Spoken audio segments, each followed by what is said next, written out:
Ma mère a sifflé, tu es là pour faire la vaisselle. Puis, elle a fourré une pile d'assiettes graisseuses dans mes bras, au vu et au su de tous. Comme si j'étais du personnel de maison, et non sa propre fille. Je m'appelle Alyssa Woods. J'ai 29 ans, et je restaure des documents historiques endommagés, pour un musée situé à Charleston, en Caroline du Sud. Je passe mes journées à sauver des objets que d'autres personnes ont failli jeter.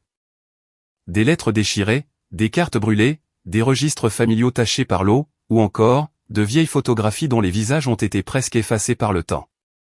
Autrefois, je trouvais cela ironique, car dans ma propre famille, j'étais celle que tout le monde traitait comme une chose fanée, et encombrante. Cette soirée devait être le dîner du 86e anniversaire de ma grand-mère. Une célébration intime et élégante, organisée dans une salle portuaire restaurée, qu'elle affectionnait tout particulièrement. J'avais négocié une réduction pour la location, grâce à mes contacts au musée. J'avais conçu l'exposition de souvenirs, réparé d'anciennes photos de famille pour le diaporama, et j'avais même, très discrètement, payé la compte, lorsque ma mère avait oublié de l'envoyer. Mais, à l'instant où j'ai franchi la porte, vêtue d'une robe bleu marine au lieu d'un tablier, le sourire de ma mère s'est évanoui. Elle m'a attrapé le poignet près du buffet, et a murmuré entre ses dents serrées, « Ne commence pas à faire ton intéressante ce soir. Ta cousine s'occupera du toast. Ton frère s'assiera avec les invités. Toi, tu es ici pour faire la vaisselle. » Ensuite, elle m'a poussé vers les portes de la cuisine avec une telle force, qu'une assiette m'a échappé. Elle s'est brisée contre le carrelage, ce qui a fait se retourner la salle entière. J'ai regardé les convives qui me fixaient, puis ma génitrice, qui faisait semblant de croire que je l'avais embarrassée, et j'ai bien failli partir sur le champ. C'est alors que ma grand-mère de 86 ans s'est levée lentement de la table d'honneur, les deux mains agrippées à sa canne. Immédiatement, le visage de ma mère est devenu livide. Avant de vous raconter ce que l'aïeul a dit, et ce qui s'est passé après que j'ai failli franchir cette porte, dites-moi, quelle heure est-il chez vous en ce moment, et depuis quelle ville me regardez-vous? Je suis curieuse de voir jusqu'où cette histoire va voyager. Le pire dans tout cela, c'est que j'avais vu le coup venir. Seulement, je ne m'attendais pas à ce que ce soit aussi public. Ma mère, Rebecca Woods, avait le don de distribuer les rôles, bien avant que quiconque ne pénètre dans une pièce. Mon frère aîné, Brandon Woods, incarnait la réussite. Et ce, même s'il avait perdu 3 emplois en 2 ans, et utilisait encore la carte bancaire de nos parents pour faire ses courses. Ma cousine, Melissa Hart, était la belle de la famille. Tout simplement parce qu'elle avait épousé un dentiste, et publié des photos de vacances, comme s'il s'agissait d'un travail à plein temps. Et moi, j'étais la personne utile. Moi, ce qui signifiait que je n'étais invité que lorsque quelqu'un avait besoin d'écrire des adresses sur des invitations, de faire des courses, de réparer des décorations, de déplacer des chaises, de payer des factures, ou encore, d'absorber des dommages émotionnels sans jamais me plaindre. Pour l'anniversaire de Mamie Ellie, j'avais essayé d'éviter ce vieux schéma, en restant dans l'ombre.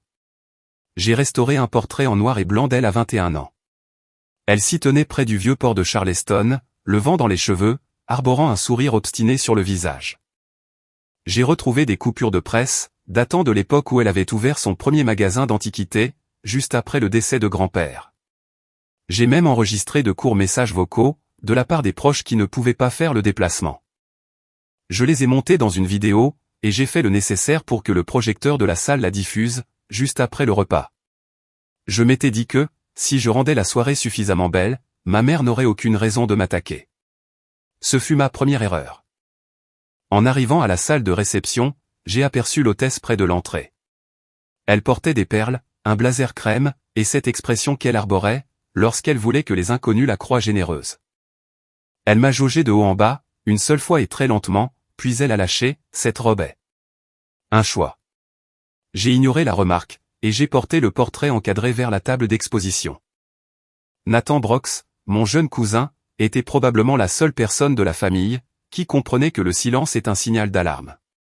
Il s'est avancé pour m'aider. « Alyssa, c'est incroyable », a-t-il dit, en observant la photo restaurée. « Grand-mère va pleurer. » Pendant une seconde, j'ai senti ma poitrine se relâcher. Puis, ma mère est apparue à ses côtés, et a ri doucement. Ce genre de rire faux, qui dissimulait toujours une lame tranchante. « Nathan, n'en fais pas trop. Elle a juste retouché une photo. Ne faisons pas comme si elle avait guéri une maladie. Le sourire de mon cousin s'est évanoui. Le mien est resté figé. Des années d'entraînement m'avaient appris à ne jamais réagir, lorsque mon propre sang me blessait en public. Elle s'est tournée vers les tables du banquet, et a pointé du doigt les serviettes en lin. Les pliages sont inégaux. Répare ça. J'ai répondu, le personnel de la salle les a déjà dressés. Elle s'est penchée suffisamment près de moi pour que je puisse sentir son parfum, avant de siffler, alors rends-toi utile, et arrange-les mieux que ça. J'ai donc replié les serviettes. Ensuite, j'ai ajusté les fleurs. Puis, j'ai déplacé les marque-places, parce que Brandon n'aimait pas être assis près des haut-parleurs. Par la suite, j'ai transporté les sacs de cadeaux depuis la voiture maternelle. Et ce, même si mon frère se tenait juste à côté, les yeux rivés sur son téléphone. Chaque tâche s'accompagnait du même message implicite, ne t'assois pas. Ne te fais pas remarquer. N'oublie pas quelle est ta place. Lorsque grand-mère est arrivée, l'atmosphère de la pièce s'est adoucie. Elle était petite, avec des cheveux argentés, et se déplaçait lentement. Mais ses yeux, eux, ne rataient absolument rien. Elle m'a serré dans ses bras plus longtemps que les autres, et m'a murmuré, « C'est toi qui as fait tout ça, n'est-ce pas ?» J'ai essayé de dire que tout le monde avait aidé. Cependant, elle s'est reculée, et m'a lancé ce regard bien particulier. Celui qu'elle utilisait chaque fois que je mentais, pour protéger des gens qui ne le méritaient pas. À l'autre bout de la pièce, Rebecca nous observait, la bouche pincée. J'aurais dû reconnaître ce regard, moi aussi. Il signifiait qu'elle venait tout juste de décider, que je recevais beaucoup trop d'attention. Le dîner a commencé avec des rires polis, et le tintement des verres, mais je n'ai jamais eu l'occasion de m'asseoir pour l'entrée. Ma mère m'a fait signe de venir, avant même que j'atteigne ma chaise. Elle s'est plainte que les traiteurs étaient trop lents, ce qui, d'une manière ou d'une autre, est devenu ma faute. Elle m'a ordonné d'aller vérifier en cuisine, de remplir les verres d'eau, et de m'assurer que la tarte au citron préférée de l'aïeul était prête. Tu sais très bien où tu es la plus à l'aise, a-t-elle ajouté. Dans les coulisses. J'ai eu envie de lui répondre que les coulisses, c'était l'endroit où l'on cachait le travail dont tout le monde dépendait, mais que personne ne respectait. Au lieu de cela, je suis allé dans la cuisine. Mamie souriait à la table d'honneur, et je refusais catégoriquement de gâcher sa soirée. Les employés du traiteur n'avaient aucunement besoin de moi. En fait, l'une d'elles a eu l'air confuse, quand je lui ai demandé s'ils avaient du retard. Nous sommes parfaitement dans les temps, a-t-elle assuré. C'est à ce moment précis que j'ai compris. Ma mère ne résolvait pas un problème d'organisation. Elle créait simplement de la distance, entre moi et le reste de la salle.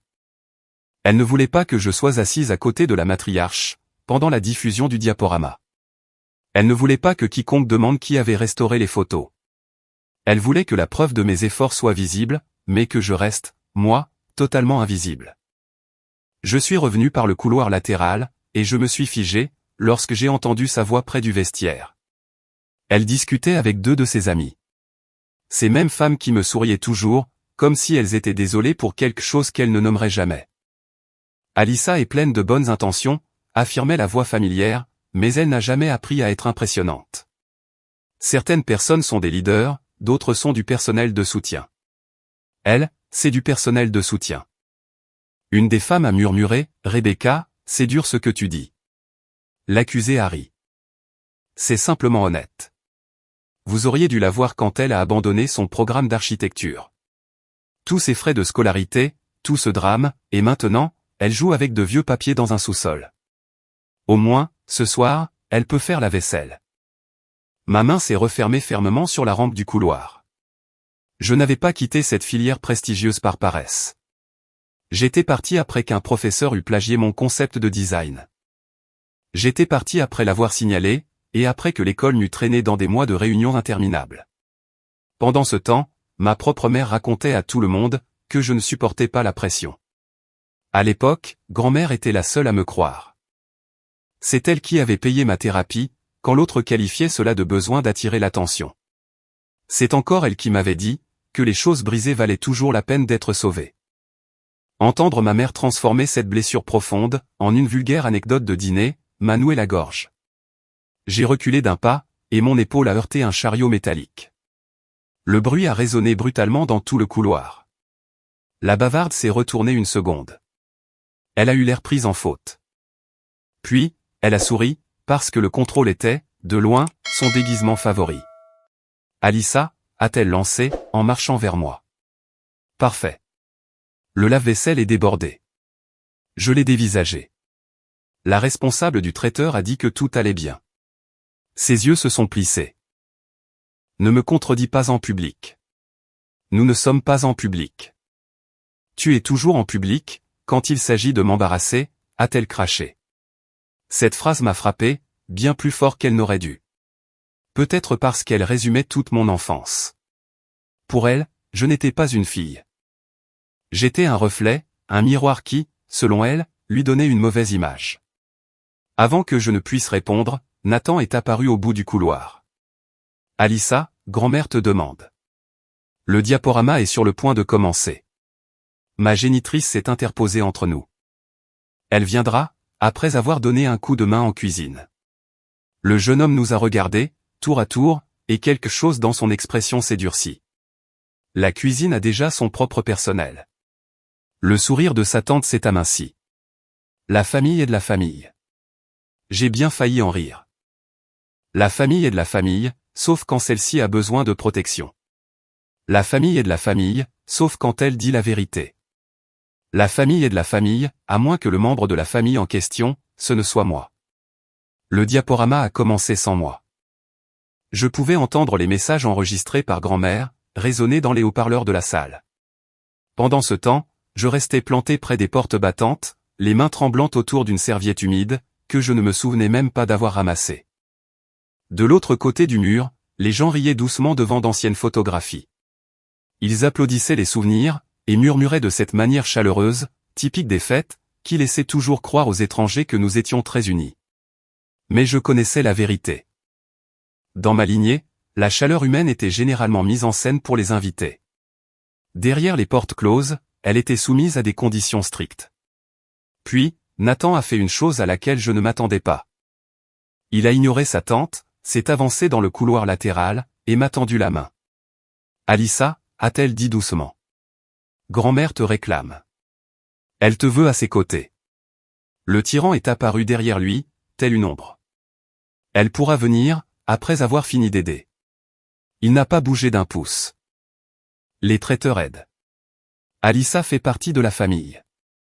Le sourire de la femme s'est fait plus acéré. Ne me fais pas la morale au sujet de ma propre fille. Alors, arrête de la traiter comme une employée, a-t-il rétorqué. Les mots n'étaient pas criés, mais ils ont tranché l'air de façon nette. Pendant une seconde, j'ai cru qu'elle allait le gifler, rien que par la force de son regard. Au lieu de cela, elle a poussé un petit rire forcé, et s'est écartée. En effet, il y avait des convives suffisamment proches pour entendre, et son image publique comptait bien plus, à ses yeux, que la vérité. Mon cousin a saisi mon poignet avec douceur. Sans me tirer, il m'offrait simplement un moyen de retourner dans la salle. Je l'ai suivi, l'estomac noué, et la poitrine oppressée. Au moment précis où l'aïeule m'a vu, elle a tapoté la chaise vide à côté d'elle. C'était à la table d'honneur. C'était cette même place, que ma mère avait discrètement occupée avec son sac à main un peu plus tôt. Comme si, finalement, un simple objet avait plus le droit de s'y trouver que moi. Nathan a soulevé le sac, et l'a déposé sur une petite table d'appoint. L'assemblée l'a remarqué. Et la propriétaire du sac, plus que quiconque, l'a remarqué. Je me suis assise auprès de la doyenne, et elle a glissé sa petite main sur la mienne, sous la nappe. Reste, a-t-elle murmuré. Quoi qu'elle fasse, reste. Avant que je ne puisse lui demander ce qu'elle voulait dire, l'écran derrière nous a changé d'image. Le portrait restauré est apparu. Ma grand-mère a 21 ans, debout près du port de Charleston, vêtue d'une robe claire, le menton levé, et affichant ce sourire obstiné et lumineux. La salle entière a halté d'admiration. Ce n'était pas de la politesse, c'était sincère. Quelqu'un s'est exclamé, « Éléanore, c'est de toute beauté. » Mamie a couvert sa bouche, avec des doigts tremblants. Je croyais que cette photo était perdue à jamais, a-t-elle soufflé. Le plus jeune a pris le micro sur son pied. C'est Alissa qui l'a restaurée, à partir d'une copie endommagée, trouvée dans le grenier de grand-mère. C'est également elle qui a conçu toute l'exposition de souvenirs de ce soir. Cela inclut les lettres, les documents de la boutique. ainsi que les messages vocaux des proches qui n'ont pas pu faire le voyage. Les applaudissements ont commencé timidement, puis ont pris de l'ampleur. Les invités se sont tournés vers moi, avec de la surprise, de la chaleur, et peut-être même du respect. Cela aurait dû faire du bien. C'était presque le cas. Mais, à l'autre bout de la pièce, l'hôtesse se tenait près de la table des desserts. Ses épaules étaient raides, et sa bouche était figée en un sourire, qui semblait douloureux à maintenir. Brandon, qui n'avait jamais été capable de jauger une atmosphère, à moins que celle-ci ne soit en train de chanter ses louanges, a levé son verre. Je suppose qu'Alyssa a enfin trouvé une utilité, à tous ces trucs de musée, a-t-il raillé. Quelques personnes ont ri nerveusement. Non pas parce que c'était amusant, mais parce que les familles conditionnent les gens, pour qu'ils rient, lorsque la méchanceté se déguise en simple taquinerie. Ma mère y a vu une opportunité. Elle a traversé la salle, et a arraché le micro des mains de son neveu, avant qu'il ne puisse l'en empêcher. Puisque nous en sommes au remerciement, a-t-elle lancé d'un ton enjoué, gardons tout de même les choses en perspective. Alyssa a aidé avec quelques détails sentimentaux, et nous l'apprécions. Cependant, cette soirée est dédiée à ma mère. Il ne s'agit pas de transformer une simple faveur familiale, en une grande cérémonie d'accomplissement personnel. Les applaudissements sont morts sur le coup. La main de la vieille dame s'est resserrée autour de la mienne. L'oratrice continuait de sourire, mais ses yeux étaient rivés sur ma personne. Alyssa a toujours eu besoin d'encouragement supplémentaire. Certains enfants deviennent indépendants de manière très naturelle. Certains comprennent le sens des responsabilités, sans avoir besoin d'être poussés. D'autres, en revanche, ont besoin de structure, de direction. Et d'attentes réalistes. Nathan a murmuré, « Rebecca, ne faites pas ça. » Elle l'a royalement ignoré. Je lui ai demandé de nous aider là où elle était utile, ce soir, et cela ne devrait pas être perçu comme une insulte. Tout le monde n'est pas fait pour diriger. Certaines personnes sont là pour soutenir les autres. C'est tout à fait respectable, à condition qu'elles l'acceptent. Ma gorge s'est asséchée. Je sentais le regard de chaque invité se poser sur moi, puis se détourner, avant de revenir. Ils étaient tous pris au piège, coincés entre la politesse de rigueur, et un profond malaise. Mon ennemi s'est alors tourné complètement vers moi. Elle tenait toujours le micro, ce qui signifiait que chacun de ses mots résonnait à travers les enceintes de la salle. En fait, ma chérie, la cuisine a vraiment besoin de toi. Tu es ici pour faire la vaisselle, pas pour t'asseoir à la table d'honneur, en récoltant des applaudissements. Cette phrase a percuté l'assemblée, avec la violence d'une vitre qui se brise. Personne n'a ri, cette fois-ci. Même Brandon a effacé son petit rictus. Quelqu'un a chuchoté le prénom de ma mère, choqué. Je me suis levé si brusquement, que ma chaise a crissé sur le plancher. Je m'en vais, ai-je annoncé. Ma voix était faible, mais elle résonnait avec une étrange assurance. Elle a légèrement baissé l'appareil, et s'est rapprochée. Ne sois pas théâtral. Tu fais toujours ça. Tu transformes une simple remarque, en acte de cruauté. Tu viens de dire, devant une salle remplie de monde, que ma place était en cuisine, ai-je répondu, parce que tu agis comme si tu étais au-dessus de tout le monde. J'ai regardé grand-mère, et la douleur qui se lisait sur son visage m'a presque anéanti. Je ne voulais pas que l'on se souvienne de son anniversaire pour cette raison. Je refusais de pleurer devant ces gens. Des gens qui avaient regardé ma génitrice me rabaisser pendant des années, tout en qualifiant cela de « dynamique familiale ». Alors, j'ai pris mon sac à main, et je me suis dirigé vers la sortie. La femme m'a suivi de si près, que le claquement de ses talons a résonné comme un avertissement. Près de l'allée centrale, elle m'a saisi par le coude. Pas assez fort pour me faire un bleu, certes, mais suffisamment pour me rappeler qui détenait l'autorité, du moins selon elle. Si tu passes cette porte, a-t-elle sifflé, le micro toujours allumé à ses côtés, ne te donne même plus la peine de venir aux événements familiaux. J'en ai assez de faire semblant que ta sensibilité est le problème de tout le monde. L'ancienne Alyssa se serait excusée. L'ancienne Alyssa serait restée, aurait lavé la vaisselle, souri sur les photos, et pleuré dans sa voiture après coup. Là où personne n'aurait pu l'accuser de gâcher la soirée. Mais, avant même que je ne puisse décider quelle version de moi-même se tenait là, Mamie Ellie a repoussé sa chaise. Les pieds en bois ont raclé bruyamment le sol. Tous les visages se sont tournés lentement, et avec précaution. Une main posée sur sa canne, et l'autre appuyée sur la table, ma grand-mère de 86 ans s'est mise debout. Son expression n'était pas choquée. Elle n'était pas confuse non plus. C'était l'expression d'une femme, qui en avait finalement assez entendu. Les doigts de mon bourreau ont immédiatement relâché mon bras. Son visage est devenu blanc. Pas simplement pâle, ou embarrassé, mais d'une blancheur cadavérique. Et c'est là que j'ai réalisé que l'aînée de la famille n'avait pas seulement observé la scène. Elle avait patiemment attendu, que sa propre fille se dévoile devant des témoins. « Donne-moi ce microphone, Rebecca », a ordonné l'octogénaire. Sa voix n'était pas forte, mais elle a traversé la pièce avec une autorité absolue. Le genre d'autorité que l'âge ne confère qu'aux personnes ayant survécu à bien plus d'épreuves, que les autres ne pourraient jamais l'imaginer. Ma mère a tenté de rire, mais le son est sorti fluet. « Maman, je t'en prie, assieds-toi. Tu es fatiguée. Ce n'est pas bon pour toi. » La vieille dame a tendu la main. Ce qui n'est pas bon pour moi, c'est de regarder ma propre fille, humilier ma petite fille, lors de mon propre dîner d'anniversaire. Le silence qui a suivi fut si absolu, que j'ai pu entendre quelqu'un reposer une fourchette. Les yeux de l'accusée ont parcouru l'assemblée. Elle calculait la situation, cherchant la version la plus sûre d'elle-même à jouer. « Tu as mal compris », s'est-elle défendue. J'essayais simplement de garder Alissa les pieds sur terre. La main de grand-mère est restée tendue, réclamant l'appareil. Pendant quelques secondes, aucune d'elles n'a bougé.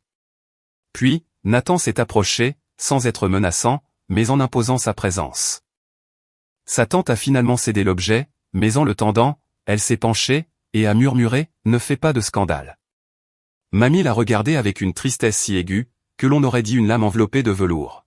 « C'est toi qui as fait un scandale, au moment même où tu as posé tes mains sur ma petite fille. » Un murmure a parcouru la salle. Mon adversaire s'est raidi. L'héroïne du jour s'est tournée vers les invités. J'ai 86 ans aujourd'hui, et j'ai appris que le silence peut devenir une véritable maladie familiale, si tout le monde le confond avec la paix. Alors ce soir, j'ai fini d'être poli. Mon corps tout entier s'est immobilisé. La conférencière a levé le menton. Alissa n'a pas seulement aidé avec quelques détails sentimentaux. Alissa a passé 3 mois entiers à restaurer mes photographies de famille. Elle a réparé des lettres de mon défunt mari, que je croyais détruites à tout jamais par l'eau. Elle a retrouvé ma toute première licence d'exploitation de 1964. Celle que j'ai signée l'année suivant l'enterrement de mon époux, alors que je devais construire une vie avec 2 enfants, et sans aucun filet de sécurité. C'est elle qui a contacté nos proches, monté leurs messages vocaux, préparé ce diaporama, et même payé la compte de cette salle. Car oui, Rebecca avait prétendu à la direction, qu'elle avait oublié son chéquier. L'atmosphère a basculé. Les têtes se sont tournées vers ma mère, dont les lèvres se sont entr'ouvertes. Maman, c'était d'ordre privé. Les yeux de la doyenne ont jeté un éclair. La douleur d'Alissa l'était tout autant, et pourtant, tu l'as claironnée dans un microphone. J'ai senti ces mots s'abattre sur la pièce, comme un véritable verdict. Mes mains ont commencé à trembler. Pas de peur, cette fois, mais sous le choc d'être défendu, sans même avoir eu à le supplier. La matriarche a plongé la main vers le dossier posé à côté de son assiette. Elle en a extrait plusieurs documents, tous marqués par des onglets impeccables, rédigés de son écriture soignée. Et, puisque nous parlons de ce qui est censé rester privé, permettez-moi de clarifier un autre point. Il y a 2 mois, j'ai demandé à Rebecca de m'aider à mettre à jour mes documents de succession. Au lieu de m'aider à respecter mes dernières volontés. Elle a tenté de me persuader qu'Alissa était beaucoup trop instable pour assumer des responsabilités. Le visage de la génitrice s'est vidé de son sang. Brandon s'est penché en avant. Quel document de succession? Grand-mère ne l'a pas encore regardé. Son attention est restée fixée sur sa fille. Rebecca a suggéré que mes parts dans la boutique d'antiquités, la gestion de ma maison, ainsi que les archives familiales, soient placées sous le contrôle exclusif de Brandon. Parce que, selon ses dires, il était le plus pragmatique. Elle a également insinué qu'Alissa pourrait se laisser déborder par ses émotions, et vendre mes biens de manière irresponsable. Brandon a cligné des yeux. « Maman, tu m'avais dit que c'était grand-mère qui voulait m'impliquer. » Celle-ci a cinglé, « Brandon, pas maintenant. » L'octogénaire s'est enfin tourné vers lui. « Si, Brandon. C'est exactement le moment où la vérité devient utile. Je ne t'ai jamais choisi pour diriger ma boutique. Et je n'ai jamais choisi ta mère pour parler en mon nom, surtout après avoir entendu la façon dont elle parle d'Alyssa. J'en ai entendu suffisamment, à petite dose. Pendant des années. Ce soir, elle a tout simplement offert à tout le monde la représentation complète. Quelques convives ont halté de surprise. Linda, la meilleure amie de la cible, a baissé les yeux. Nathan se tenait à mes côtés, la mâchoire serrée, et j'ai soudain compris pourquoi il avait semblé si bien préparé plus tôt. Grand-mère n'était pas entrée dans cette pièce démunie. Elle s'était présentée avec des témoins, des documents officiels, et une décision d'ores et déjà actée. Elle a soulevé une autre feuille. J'ai donc contacté Nathan, en toute discrétion. J'ai revu mes comptes bancaires, mes directives médicales, mes registres de propriété, et le trust familial. Ce matin même, avant ce dîner, j'ai signé les documents définitifs. Rebecca n'est plus l'administratrice de quoi que ce soit me concernant. Ma mère a chuchoté, « Tu ne peux pas faire ça. » Le juriste lui a répondu avec un calme olympien. Elle le peut. Et elle l'a fait. Tout a été examiné, signé devant témoins, et exécuté dans les règles de l'art. L'aîné a hoché la tête. Rebecca ne prendra pas mes décisions médicales. Elle ne gérera pas mes finances. Elle ne contrôlera pas ma maison. Quant à Brandon, il ne recevra pas les parts du magasin d'antiquités, qui lui ont été promises sans mon consentement. Alyssa agira en tant que ma principale représentante familiale. Et après mon départ, c'est elle qui supervisera le fonds de restauration et d'archives de la famille Whittaker. Mes genoux ont failli flancher sous le poids de la nouvelle. Grand-mère, ai-je murmuré, mais elle a légèrement levé la main, m'invitant à la laisser terminer. Je ne choisis pas Alyssa parce qu'elle est facile à contrôler, a-t-elle affirmé. Je la choisis parce qu'elle ne confond pas le contrôle avec la bienveillance. Elle est à l'écoute. Elle préserve ce que les autres préfèrent jeter. Elle a parfaitement compris que l'histoire n'est pas protégée par la personne qui crie le plus fort dans une pièce. Elle est sauvegardée par celui ou celle qui a la patience de manipuler les choses fragiles avec respect. Les yeux de la femme déchue se sont remplis de larmes. Cependant, cela ressemblait bien plus à de la panique qu'à de véritables remords. Tu me punis, simplement parce que j'avais des exigences de qualité, a-t-elle gémi. La réponse a fusé instantanément. Non. Je protège cette famille de tes fameuses exigences. Ces mots ont roulé à travers la salle, et pour la toute première fois de la soirée, l'accusé n'avait plus aucune arme à sa disposition. Brandon a repoussé sa chaise de la table. Alors, qu'est-ce que ça signifie pour moi? La doyenne avait l'air épuisée en lui répondant. Cela signifie que tu n'as pas le droit à un canot de sauvetage, construit sur l'humiliation d'Alyssa. Nathan a ajouté, et cela veut dire que plus personne ne fera pression sur Alyssa pour signer, transférer, gérer, couvrir, pardonner ou financer quoi que ce soit, à partir de ce soir. Cette déclaration m'en a appris bien plus, que ce que je désirais savoir. Ma mère avait des plans, qui allaient bien au-delà de me forcer à faire la plonge. Peut-être prévoyait-elle de m'utiliser plus tard, de m'entraîner dans de la paperasse, et de faire de moi la petite main de l'ombre, pendant que mon frère deviendrait l'héritier public. Une froide lucidité m'a envahi. Il n'a jamais été question d'une simple chaise à un dîner. Il s'agissait de me rabaisser suffisamment, pour que je reste toujours docile et utile. Grand-mère a de nouveau cherché ma main. Alyssa, viens ici, ma chérie. J'étais resté pétrifié dans l'allée, mon sac toujours accroché à l'épaule. Je ne savais pas si j'étais autorisé à retourner dans cet endroit, d'où l'on m'avait si violemment expulsé. Mon cousin a murmuré, vas-y. C'est ta place. J'ai donc marché jusqu'à la table d'honneur. Elle a pris ma main entre les siennes. Sa peau était fine et chaude, sa poigne bien plus ferme qu'elle n'y paraissait. Ensuite, elle s'est tournée vers l'assemblée, et a déclaré, « Ma petite fille n'a jamais été conviée ici pour laver la vaisselle. Elle a été invitée, parce que je voulais que la personne qui a sauvé mes souvenirs, soit assise à mes côtés. » C'est à cet instant précis que j'ai pleuré. Pas bruyamment, ni de manière dramatique. Juste en silence, avec des larmes qui coulaient avant même que je ne puisse les retenir. L'instigatrice de ce drame semblait furieuse, mais sous cette rage, se cachait quelque chose de bien plus satisfaisant que la honte. C'était la panique. Elle avait perdu l'approbation de la salle. Elle avait perdu le jeu de l'héritage. Elle avait perdu le contrôle du récit. Et le pire de tout, pour une personne comme elle, c'est qu'elle avait perdu le pouvoir de définir qui j'étais, devant tout ce monde. Elle a tenté de se rattraper de la seule manière qu'elle connaissait, en prétendant que tous les autres étaient déraisonnables. C'est complètement absurde, s'est-elle emportée, scrutant la salle comme si elle cherchait des alliés. Alyssa te manipule. Elle a toujours su jouer les jeunes filles fragiles. Ses paroles auraient dû m'anéantir, mais quelque chose en moi avait changé. Elle sonnait simplement comme une vieille habitude, désormais. Et non plus comme une vérité. La star de la soirée a éteint le micro, et l'a remis au jeune homme. Ensuite, elle a fait face à sa fille sans aucune amplification, ce qui, d'une certaine manière, l'a rendue encore plus imposante. Rebecca, lorsqu'Alyssa avait 21 ans, et qu'elle a dénoncé ce professeur pour avoir volé son travail, tu as raconté à toute la famille qu'elle faisait une dépression, incapable de supporter la compétition. Quand elle a changé de voie, pour se tourner vers la restauration muséale.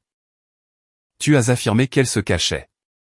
Lorsqu'elle a payé tes factures, après que le prêt commercial désastreux de Brandon eut englouti tes économies, tu as dit à tout le monde qu'elle se décidait enfin à contribuer. Quand elle a demandé à passer un seul repas de famille sans subir de critiques. Tu l'as traitée d'hypersensible.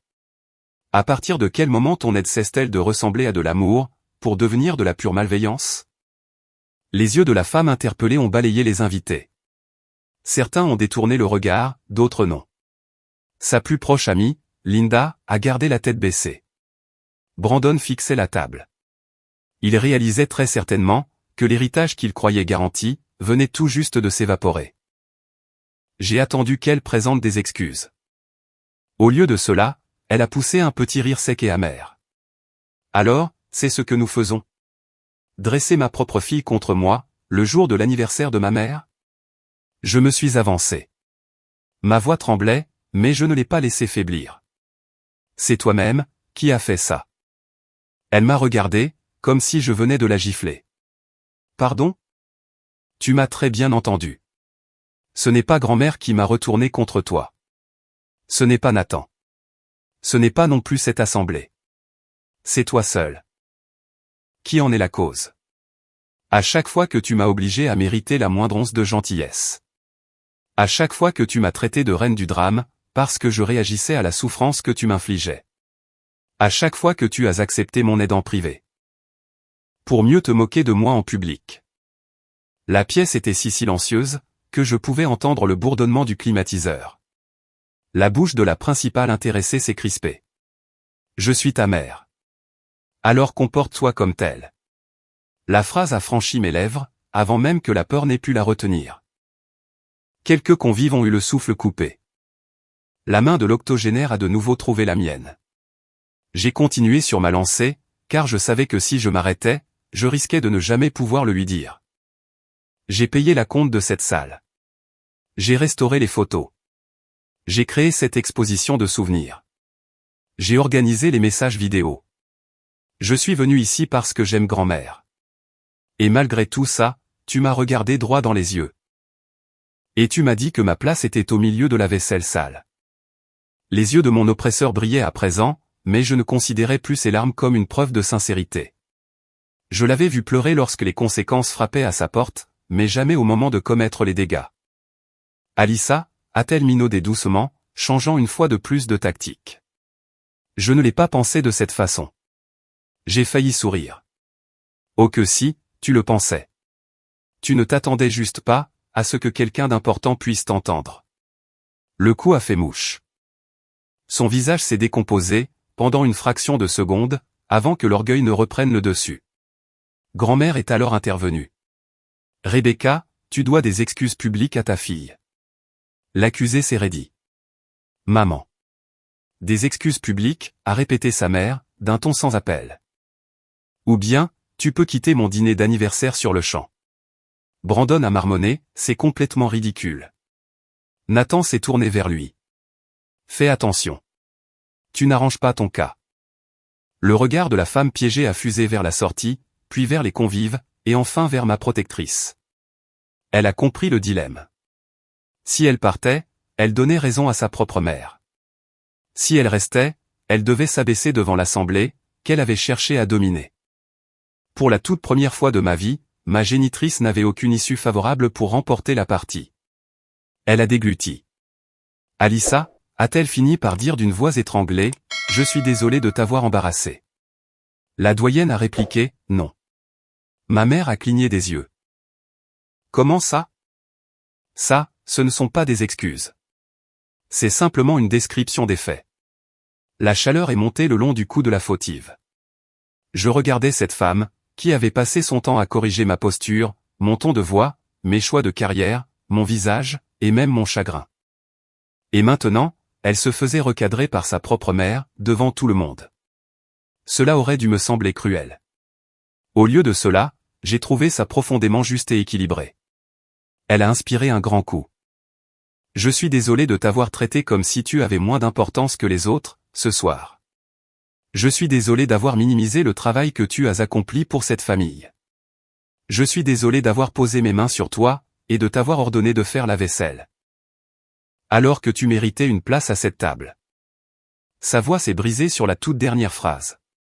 Cette fois, la salle a cru à son humiliation, même si, pour ma part, je n'étais pas encore prête à croire à un véritable changement. Elle a fait un pas vers moi, en ouvrant légèrement les bras. J'ai reculé d'un pas. Son visage s'est décomposé. Je lui ai lancé, non. Tu ne peux pas réparer tout ça, avec une simple excuse publique, obtenue uniquement parce que grand-mère t'y a forcé. Ces mots me paraissaient terrifiants, mais étrangement libérateurs. Pour l'instant, j'accepte le fait que tu l'aies dit. Mais je refuse de faire semblant que tout va bien. Ma bienfaitrice a hoché la tête, affichant une expression à la fois fière et triste. La femme est conduite à baisser les bras. Pour une fois, elle devait endurer l'inconfort qu'elle avait coutume de m'infliger. Le reste de la soirée n'est pas devenu magiquement joyeux pour autant. Et j'en suis heureuse, car la véritable guérison n'arrive pas comme dans la fin d'un film, avec une douce musique d'ambiance et un pardon absolu. Grand-mère a tout de même soufflé ses bougies. Les invités ont savouré leur dessert. De son côté, Nathan a porté un toast, réussissant le tour de force de faire rire l'assemblée, sans occulter le fait que la soirée n'avait rien eu de normal. Cependant, ma mère ne trônait plus au centre de la pièce. Elle s'était assise en bout de table, très silencieuse. Elle regardait sa propre mère me tenir la main, pendant que le diaporama restauré défilait de nouveau, depuis le début. Lorsque le portrait est apparu, l'aïeul a murmuré, « Cette jeune fille sur la photo, n'avait aucune idée de la dureté que la vie lui réservait. L'auriez-vous prévenu ?» Lui ai-je demandé. Elle a souri. Non. Je lui dirais de s'acheter de meilleures chaussures, et de se faire confiance un peu plus tôt. Pour la toute première fois de la soirée, j'ai éclaté de rire. Après le dîner, je n'ai pas lavé la moindre assiette. Le personnel du traiteur s'est occupé de la cuisine, car c'était exactement ce pourquoi ils avaient été payés.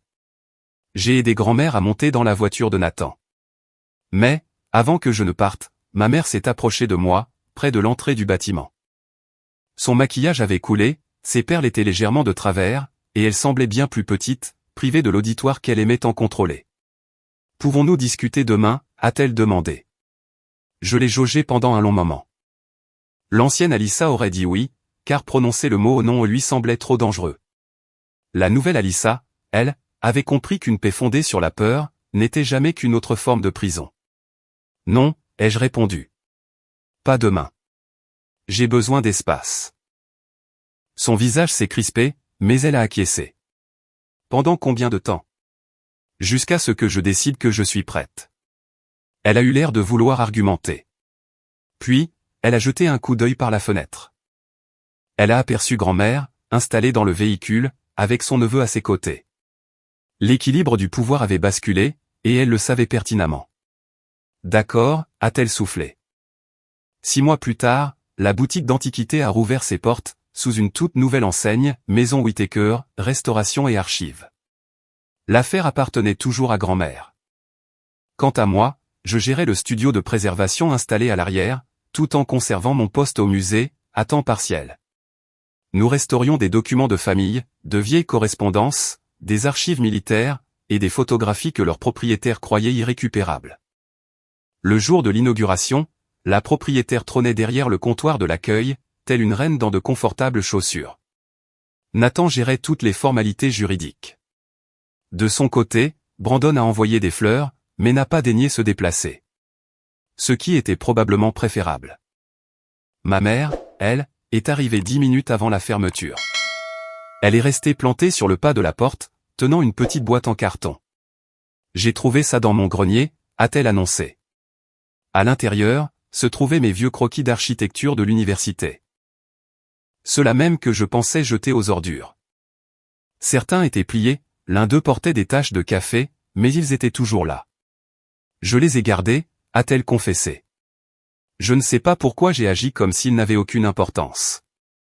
J'ai pris la boîte, en prenant soin de ne pas accorder à cet instant, plus de valeur qu'il n'en avait réellement. Merci de me les avoir apportés. Elle a hoché la tête, les yeux embués. Ta grand-mère m'a dit que tu aurais peut-être besoin de quelqu'un, pour t'aider à étiqueter l'inventaire le samedi. J'ai jeté un regard vers la matriarche, qui faisait mine d'étudier un reçu, avec une concentration des plus innocentes. Ce n'est pas une simple faveur familiale, ai-je prévenu ma mère. Si tu es d'ici, tu suis mon système d'organisation. Tu ne critiques pas les clients. Tu ne réécris pas mes étiquettes. Tu ne me parles pas avec condescendance. Et, si jamais tu me manques de respect, tu prends la porte. Elle a encaissé chaque mot. 1 an plus tôt, elle m'aurait qualifié d'ingrate. Ce jour-là, elle s'est contentée de répondre « Je comprends ». Alors, je lui ai tendu une paire de gants en coton, ainsi qu'une pile de pochettes pour photos. Ma génitrice, cette même femme qui m'avait dit un jour que je n'étais bonne qu'à faire la vaisselle, a passé tout son après-midi à trier les souvenirs des autres, sous ma stricte supervision. Ce n'était pas une vengeance, du moins pas de la manière bruyante dont les gens l'imaginent. C'était bien mieux que ça. Elle avait définitivement perdu le droit de me définir, et moi, j'avais acquis la force d'imposer les conditions de son retour dans ma vie. J'ai fini par lui pardonner, bien sûr. Mais pas d'un seul coup, et encore moins gratuitement. Le pardon ne signifiait pas oublier ce qui s'était passé dans cette salle de réception. Cela voulait simplement dire que je refusais de laisser ce souvenir empoisonner chaque pièce dans laquelle je pénétrais. La leçon que grand-mère m'a enseignée était finalement très simple. L'amour toxique se cache bien souvent derrière le devoir familial, et poser des limites n'est en aucun cas un manque de respect. Parfois, la personne qui vous traite de reine du drame est simplement en colère parce que vous avez osé dire la vérité à voix haute. Parfois, l'individu qui vous renvoie en cuisine est tout simplement terrifié à l'idée de vous voir briller à la table d'honneur. Et parfois, la vengeance la plus puissante ne consiste pas à détruire quelqu'un. Elle réside dans le fait de devenir si stable, si respectueux de soi-même, et si impossible à contrôler, qu'ils n'ont d'autre choix que d'affronter la version de vous, qu'ils avaient tant essayé d'enterrer. Alors dites-moi très honnêtement. Si un membre de votre famille vous avait humilié pendant des années, mais commençait enfin à changer, lui donneriez-vous une seconde chance? Ou bien, choisiriez-vous la distance, pour préserver votre propre paix intérieure?